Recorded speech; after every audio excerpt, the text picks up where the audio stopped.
नाज़रीन, एमआईएम सदर असदुद्दीन ओवैसी ने जी मीडिया से खास बातचीत की, जिसमें उन्होंने कासगंज में अल्ताफ की मौत पर सवाल उठाए, साथ ही इलेक्शन पर भी अपने रद्द-ए-अमल का इजहार किया। जी मीडिया रिपोर्टर सैयद उवैस अली ने ओवैसी से खास बातचीत की। एएमआईएम के सदर असदुद्दीन ओवैसी हमारे साथ मौजूद है। सीधी बातचीत कर लेते हैं। सर, बेबाक अंदाज में आप अपनी बात को कहते हैं। जानना चाहेंगे सर कि कासगंज वाले पूरे मामले पर क्या कहेंगे?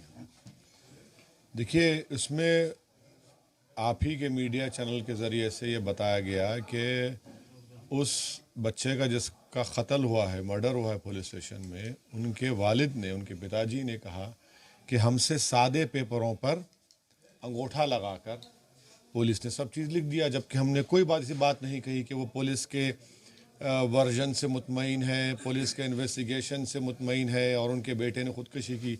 ये झूठ। दूसरा ये कि 2.5 फीट की नल की टूटी से कौन खुदकुशी कर सकता है भाई?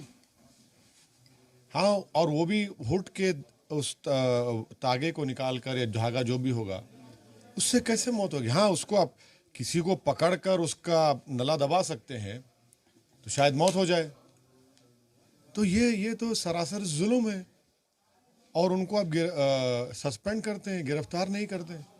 क्या इन्वेस्टिगेशन होगा उन लोगों के ऊपर? 6-8 महीने के बाद बहाल हो जाएंगे, किसी और जगह पर डाल देंगे, किसी को पता नहीं चलेगा। ये इंसाफ तो नहीं है ना।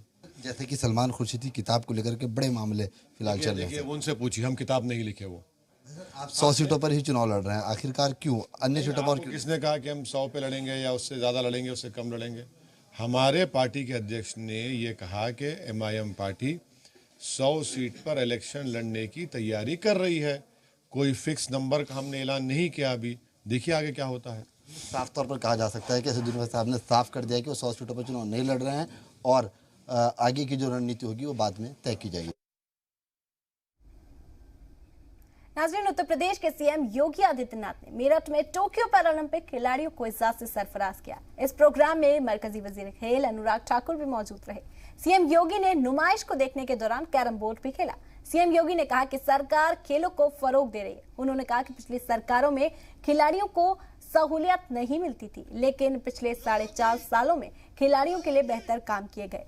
पैरालंपिक खिलाड़ियों को 31 करोड़ रुपए दिए गए, जबकि 71 स्टेडियम बनाए गए हैं। सीएम योगी ने कहा कि मेरठ में जल्द ही